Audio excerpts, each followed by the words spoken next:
Alright guys, so now we will be discussing about this topic, INS Arighat. So INS Arighat, India's second nuclear ballistic submarine, and it's a significant milestone for the country. So I would say we have created history by making the second nuclear ballistic submarine. So we will be discussing, we have already discussed about INS Arihant, which comes in that, this INS Arighat is also comes in that class. So this is a second one. Now why I said India have made history and why it is so significant milestone and everything, I'll be discussing in the coming slides. So let's get into the topic. Okay, so it's actually part of our naval expansion. Now we have 2 aircraft carriers and 2 nuclear ballistic missile submarines. So these points which you need to keep in mind in case if they ask any questions which is related to a strategic setup and other things. So we should be having reference about this at least in one single line. That's the reason why I've taken this. We have 2 aircraft carriers and 2 nuclear ballistic missile submarines.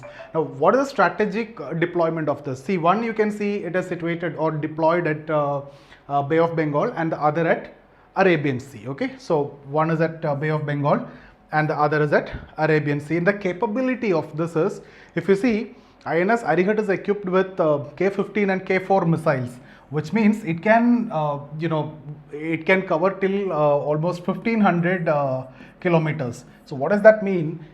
If you want to attack China, even without knowing them, you can do that. Okay, so it can travel up to 1500 kilometers. You can go till Chinese Yunnan, and even when we talk about Pakistan's Islamabad, up to that easily we can easily hit them and they won't even come to know about that. So that's why I told you this is significant and that's the capability of this.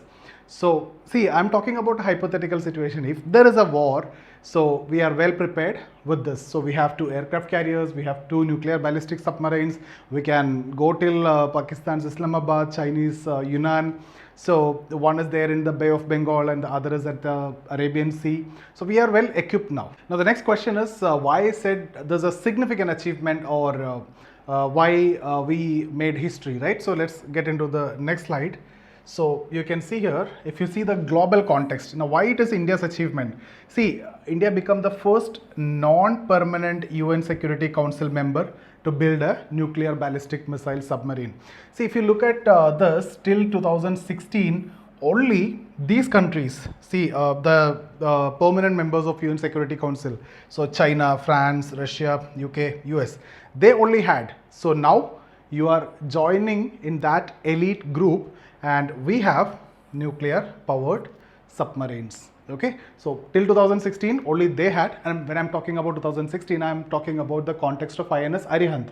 Now in that class we have added INS Arighat also. So till then only the permanent members of UN Security Council, okay, these 5 members were enjoying that power or the title of owning the nuclear powered submarine, but now we also comes into that elite group. Okay, now INS Arighat is actually, as I discussed, second nuclear ballistic submarine after INS Arihant. So we have 2 of them now. Okay, now general topic, the features of INS Arighat. If they ask in prelims, you should be in a position to know that. So it's powered by nuclear energy, offering extended underwater endurance. So it can be there underwater so long and nobody will detect also.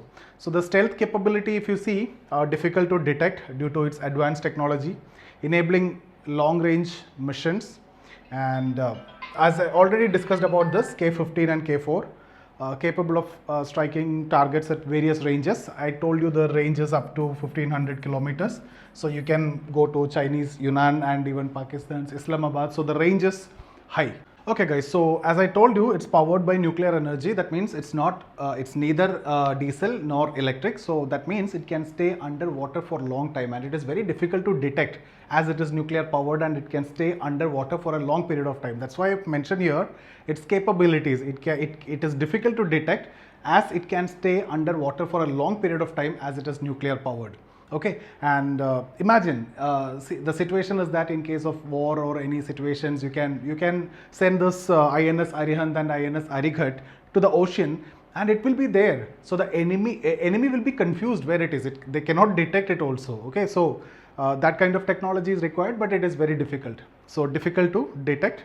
And enabling long range mission, I've told you, we have this K-15, which is having a range of 1500 kilometers. So long range mission is possible in that context. You can, if let's suppose there is a conflict in the Yunnan area, okay, and the war is happening in the mountain area. So what we can do, we can send the INS Arighat and INS Arighat to South China Sea, okay. So this two submarines we can send to South China Sea. So it will be stationed over there, and from there it can attack any area in China. As I've mentioned, that K-15 have a capacity or a range of 1500 kilometers. See, again, I'm talking about a hypothetical situation. Obviously, we don't want that situation to happen, but I'm talking about a country with which we had a major war in 1962. So we cannot avoid that possibility. That's the only reason why I've taken that example. If there is a conflict, we can send our submarines to South China Sea. From there, we can attack them in any area. Okay, so we are well equipped in that context. So recently also we have issues, this Galwan issues there, and then a significant military presence in the border area. So I'm talking about that country. So obviously we don't want such kind of situation to happen, but I'm talking as a, you know, as a capability that we have in case of a worst case scenario. Now see, again, the question is what is the use of this when China have that big defense system, the missile defense system, but where it will be? Across China? Is it possible? No, right? Maybe at that president area or even in the important areas, but it is not possible to have that kind of defense system to detect and protect across China. Even if it is there, it all depends on the efficiency, and it depends on whether it will work or not. And you know what happened recently in Israel also. The system that they have, you know, so we don't want to discuss basically about that, but we just want to talk about the capability that I have. We are now well equipped. From ocean, we can attack them in any area in case if there is a conflict. So this is what I have basically mentioned, the strategic importance. As I have mentioned, this underwater launch and difficult for adversaries to detect, as it can stay underwater for a long period of time, and it acts as a strategic deterrence. If there is a potential conflict with China, and we are well strategically positioned in the South China Sea, and we are silently and we are hidden, and we can attack any regions of China. Okay, so second strike capability, INS Arighat significantly enhances India's retaliatory capacity. See, of course, they have more you know, submarines than India, but there was an article, we will be talking about that also, I've mentioned somewhere here. So this is a Chinese response, and they want India to use submarines responsibly. So in case if there is a use, there will be a massive destruction or massive retaliation, and all those comments were there, which came in this, there was an article in Global Times. So China actually warned India for the proper use of the ballistic submarines, especially the second one. And when it comes to, in that particular article, K-15, the range that they have mentioned is 750 kilometers, but it's actually 1500, and K-4 have around 4000. So that data may be confusing, but you just don't want to consider this. It is actually 1500. Okay, and then the regional balance. See, you know, the only country in and around China who can challenge China is India. So that obviously very clear. Okay, now the question is why, if we have this indigenously built nuclear submarines and everything, why we need Project Alpha? See, it focuses on nuclear powered attack submarines with potential French collaboration. So we are the Arihant and Arighat that I've discussed about, that is indigenously built, and that's why I told you we made history, and it's a significant achievement. But when it comes to this, we are going to have collaboration with France. So basically now the question is why we need Project Alpha now when we have INS Arihant and INS Arighat, when we can indigenously build, and why we are expecting this much 17 billion we are spending for this particular project. See, for that we need to understand that INS Arihant and INS Arighat we discussed as nuclear ballistic submarine which can attack in a long range. Okay, but this one that I am talking about, the Alpha 75, this is basically, you can call it as nuclear powered attack submarine, not the ballistic submarines, it is attack submarines. They target enemy warships and submarines which is stationed near to that. Of course, they might not have that facility. If they have that facility, they will attack our submarines also. So there may be, enemy ships, the enemy naval power will be there near to that. So that will be attacked. And we were earlier we were using INS Chakra, which we actually leased from Russia.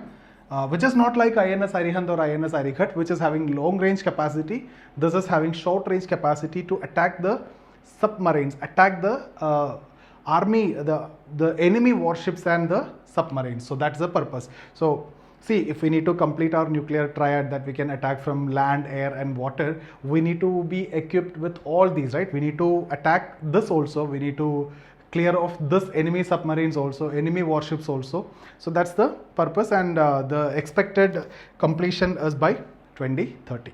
So keep in mind that Project Alpha is basically to attack the enemy warships and submarines, and the INS Arihant and INS Arighat that I have discussed, we can keep them under water in the ocean. We can attack any area, long range is what I'm talking about, this to attack the army warships and submarines. Okay, so this we are getting it done with the help of France by 2030. We may get help from US also, and currently we are planning for 2 more nuclear ballistic submarines. So with all these, I think we will be having very well developed defense system. So that's it guys, thank you so much. I hope you understood whatever I have discussed. After a long time I'm doing a video, so yeah, I'll start doing it regularly now. Things will be okay. See you guys.